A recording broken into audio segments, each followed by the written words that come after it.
해가 저물고 어둠이 깔리기 시작한 고속도로 한복판에서 벌어진 일입니다.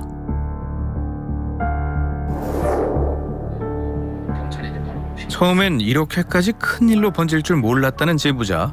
차에는 아내와 장모님이 함께 타고 있었습니다. 3차로의 흰색 승용차를 주목해 주십시오. 저거.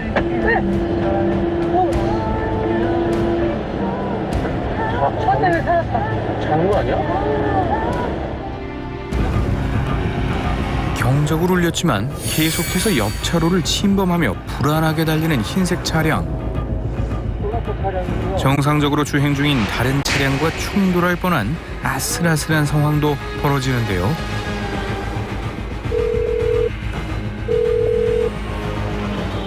도로에서 약간 의심되는 차량이 있어서요. 갑니다. 와.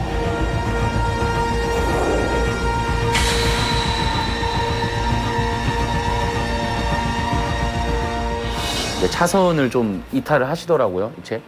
근데 이제 바로 트럭 쪽으로 뭔가 부딪히려는 조짐이 보여서 이제 경고를 한 겁니다. 그 도로가 워낙 좀 어두웠고 이제 가끔 졸 때가 있잖아요. 조니까 그랬겠구나 생각하고 이제 그 후로도 계속 그런 움직임이 있어서 제가 좀 따라가게 됐습니다. 사고 위험을 느낀 제보자가 경찰에 신고하는 도중에도 위험천만하게 운행을 하는데요. 상향등을 켜고 경고를 했지만 소용이 없었습니다. 방향 지시 등 없이 차로를 넘나드는가 하면 두 개 차로 가운데로 달리기도 합니다. 언제 사고가 발생해도 이상하지 않은 상황. 결국 도로 외벽에 충돌하고 맙니다. 사고 이후에도 차량은 멈추질 않는데요. 그 차량이 벽 쪽에 이제 한 2차례 정도 충격이 있어가지고 뭐 사이드미러랑 뭐 옆에 이제 훼손이 좀 됐어요.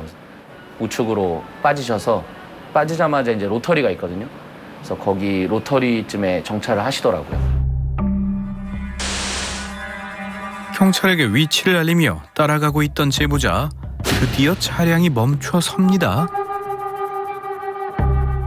차량에서 내리는 2명의 남자. 그런데 제보자의 눈에 두 사람이 어딘가 이상해 보였답니다. 이게 뭐라고 해야 될까? 두 분이 좀 서먹해 보였어요. 예, 서로 서먹해 보였고 뭔가 친구도 아닌 것 같고 이거 무슨 관계지? 처음에 딱 그런 의심을 했어요. 경찰이 도착한 후에야 차량에 함께 타고 있던 두 사람의 관계를 알 수 있었다는데요. 사실 저도 제가 할 수 있는 선에서 모든 상상을 동원해 봤습니다. 그런데 그 모든 가능성을 빗나가게 한 결과가 나왔는데요. 대리운전 기사님이 운전을 하셨는데 음주운전을 하신 거다.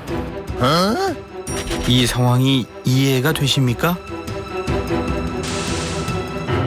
그러니까 운전석에서 내린 이 남성이 대리기사인데요. 대리기사가 음주운전을 했다는 겁니다.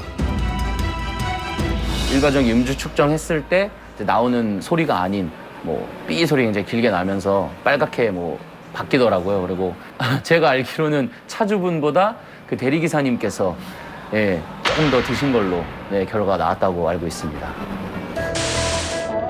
대박. 손님보다 더 술에 취한 상태였다는 대리기사. 음주량은 0.055가 맞습니다. 음주 상태로 30km나 이어진 질주. 대리기사를 처음 봤을 때 술을 마셨을 거라고 짐작하지는 못했을까요? 기사님 오시자마자 고개 숙이고 오셔가지고 키만 바로 이렇게 전달해드리고 바로 먼저 뒷문에 타버렸거든요. 서로 마스크를 쓰고 있었고 피해자는 뒷좌석에 앉았기 때문에 술 냄새가 전혀 나지 않아 음주를 의심하지도 못했다는데요. 고속도로에서 자꾸 차선을 이탈하길래 제가 술을 마셨냐고 물어보니까 감기약을 먹었다고 이상하다 싶어서 고속도로 한 중간쯤에서 제가 차를 세워달라고 했어요. 독한 감기약을 먹었을 뿐이라며 차를 세우지 않았다는 대리기사. 의심할 수가 없잖아요. 이런 일이 생길 수가 없으니까 술을 마셨을 거라면 상상을 못 했던 거죠. 결국 사고가 발생하고 나서야 차에서 내릴 수 있었는데요. 어떻게 이런 일이 발생한 걸까요? 그분 전혀 사고 없었어요. 이번 사고 말고 그전에 사고 경력 한 번도 없었고 저희 회사에서 잘 일하고 했던 분이라서 저희가 그 많은 기사님들 일일이 확인할 수 있는 방법은 아니고 또 현장에서 일하는 걸 저희가 주의 감독할 수 있는 입장도 아니고 주의 감독할 수도 없고요. 사고로 인한 차량 수리비만 수백만 원. 음주 사고기 때문에 보험 처리도 할 수 없는 답답한 상황인데요. 다행히 변제 능력이 없는 대리기사를 대신해 업체 측에서 처리하는 것으로 마무리되었습니다. 후유증으로 여전히 병원 치료 중인 피해자는 정신적인 충격이 더욱 크답니다. 차를 다시 받고 운전하는데도 제가 사고 내지 않았지만 제가 막 가슴이 두근두근 거리는 현상도 있고 너무 황당한 경우로 사고가 났기 때문에 좀 차에 대해서 좀 조심조심 운전하게 되고 또 그런 트라우마 좀 생겼어요. 또 다른 제보자 구승부 씨는 지인들과 함께 술 한 잔을 한 뒤 대리기사를 불렀습니다. 40대에서 50대 정도 아주머니 분이시는데 참 오시자마자 좀 행동하시는 게 너무 좀 정신없는, 그러니까 말도 이렇게 좀 급하게 또 하시고 그렇게 뭐 좀 고객을 당황하게 하는 분은 저도 처음이었어요. 처음 만난 순간부터 횡설수설하며 정신이 없어 보였다는 대리기사. 제보자의 나쁜 예감이 맞아떨어진 걸까요? 운전이 불안합니다. 이게 지금 사고 날 것도 아니에요. 안돼. 사람들이 운전하는 거 보면 이 사람 뭐 기본은 그래도 운전을 한다 싶은데 그분은 전혀 기본이 안 되신 분이었어요. 그러니까 옆 차선도 잘 안 보시고 그냥 직진만 하는, 옆 차량이 아마 빵을 했을 거예요. 그래서 아주머니가 번쩍하고 같이 놀랬죠, 동시에. 운전이 미숙한 대리기사라니 이 사실만으로도 황당한데 이게 끝이 아니었답니다. 어째 내려오지? 자전거 타고 내려가셔야 돼요. 여기까지 다시 내가 끌고 내려오고 손님이 다시 몰고 올라가고. 어이, 그럼 큰일 나요. 제가 음주운전을 안 하려고 대리기사를 불렀는데 아주머니는 다시 저한테 자기가 편할 수 있는, 이동할 수 있는 편한 장소로 좀 태워달라, 그런 뉘앙스로 이렇게 얘기를 하니까 그때 상당히 당황스럽죠. 대리기사가 술을 마신 손님에게 운전을 부탁했다는 겁니다. 이대로 두면 피해자가 생길지도 모른다는 생각에 대리운전 업체에 항의 전화를 했다는데요. 업체 측은 문제가 된 대리기사에 대해 어떠한 조치를 취하겠다는 구체적인 답은 내놓지 않았습니다. 계속 운전을 하다 보니까 이분이 진짜 대리운전 기사 자격이 될 만한 사람인가, 이것 때문에 이제 점점점 불안해졌죠. 검증 자체가 없는 것 같아요. 조금 신용이 많이 떨어지게 됐죠, 그 사건으로. 운전면허가 있고 보험 가입이 가능하면 누구나 시작할 수 있을 정도로 진입장벽이 낮은 업종이 바로 대리운전입니다. 2020년 2월 기준 우리나라에서 영업 중인 대리운전 업체만 3천여 개가 넘고 대리기사 수는 16만 명 이상으로 추정되고 있는데요. 문제는 대리기사가 노동법에 의해 보호받지 못하는 특수노동자이기 때문에 이들을 검증할 제도가 마련돼 있지 않다는 겁니다.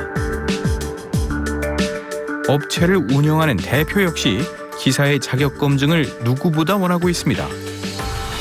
저희도 뭐 이렇게 협회를 해서 통해서 이제 많이 질의도 해보고 서울시에다가도 해보고 했는데 그게 쉽지가 않더라고요. 택시 기사 만약 자격증 하든지 기사들 교육을 받아야 등록할 수 있다는 시스템만 만들어줘도 그것만 해도 회사에서 믿고 이제 그런 분들만 사용할 수도 있지만 현실은 그렇지가 않아요. 전국에서 하루 평균 수십만 명이 대리운전 서비스를 이용한다고 합니다. 대리운전 시장이 그만큼 커지고 이용자도 많아졌는데 문제는 그만큼 소비자 불만이나 사고 역시 함께 늘고 있다는 건데요. 더 늦기 전에 체계적인 관리와 법규 마련이 필요해 보입니다. 앞서 보신 것처럼 이 자격 미달에 황당한 대리기사만 있는 건 아닙니다. 대다수의 기사들은요, 새벽도 마다하지 않고 때로는 불합리한 대우를 당하면서도 도로 위를 달리고 있습니다. 안전한 귀가를 책임진다는 자부심을 갖고 말이죠. 어느덧 대리운전 일을 시작한 지 5년째라는 주대성 씨. 처음엔 그저 가벼운 마음으로 시작하게 된 일이랍니다. 집에 올 때 한 푼이라도 더 벌어보자. 가볍게 이제 시작을 했던 게 저한테는 계기였었던 것 같아요. 거리도 그냥 나쁘지 않고 그러다 보니까 한 개, 두 개 하다 보니까 점점 네, 많아졌습니다. 네. 대부분의 사람들이 잠자리에 들 시간이 주대성 씨에게는 하루를 시작하는 시간인데요. 손님이 콜센터에 전화를 하면 장소와 목적지 정보가 뜨고 근처에 있는 대리기사가 해당 콜을 선택할 수 있는 시스템입니다. 새벽 시간대 주취자들을 상대하는 일인 만큼 힘든 점도 많다는데요. 갑자기 이제 뒤에서 운전하고 있는데 뒷목을 친 적도 있었고 사고가 나지 않았는데 자기 백미러가 부딪혔다고 저한테 덤탱이 씌우시려고 했던 분도 있었고 막 욕을 하시면서 갑자기 이제 내리라고 하셨던 분도 여럿 있으세요. 홀로 일하기 때문에 위험한 일이 발생하더라도 모든 상황에 대한 책임은 오롯이 대리기사의 몫입니다.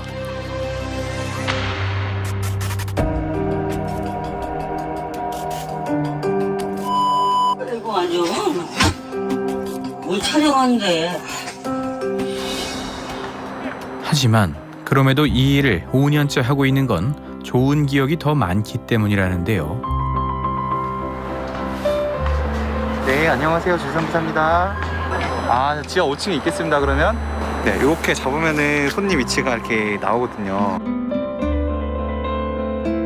안녕하세요. 예, 사장님 저기. 아 진짜요? 너무 감사합니다. 아, 잘 마시겠습니다. 예. 고맙습니다. 말동무도 해드리고 같이 대화하고 그러다 보면은 좀 마음이 따뜻해질 때가 오히려 훨씬 더 많습니다. 현재는 이제 전업으로 하고 있고 만족을 하면서 일을 하고 있거든요. 직업에 대한 보람과 만족을 느끼며 열심히 살아가고 있지만 법적 보호를 받지 못하는 현실. 내 편이 아무도 없는 거예요. 뭐 상황실이라고 해서 중개하는 부서인데 그런 분들은 사실 그냥 중개하는 게 입장이고 그러다 보니까 제 편이기는 굉장히 어려워요. 솔직히 말해서 제일 열악하잖아요, 이 사람들. 열악하다는 말은 법의 보호가 필요하다는 거 아니에요. 근로기준법을 개정해서 좀 이 부분, 이런 사각지대에 있는 부분들이 좀 더 보습될 수 있도록 그렇게 확대를 해 나가야 된다, 그렇게 생각합니다. 현재 우리나라는 관할 세무서에 사업자 등록만 하면 대리운전 사업을 할 수 있습니다. 뿐만 아니라 대리운전 보험 가입이 필수로 지정되지 않아 사고가 났을 때 무보험으로 인한 피해 역시 계속해서 발생하는데요. 이에 반해 일본만 해도 운전 대행업 설립 시 경찰청의 허가를 받아야 하고 보험 가입을 필수로 하는 등 철저히 관리하고 있습니다. 결국 대리운전에 대한 제도 마련을 미루는 사이 일선의 기사들과 승객들만 피해를 보고 있는데요. 승객의 안전을 책임지는 대리운전. 개인에게 모든 책임과 의무를 맡기는 것보다 법적인 테두리를 마련하는 것이 더 우선돼야 하지 않을까요?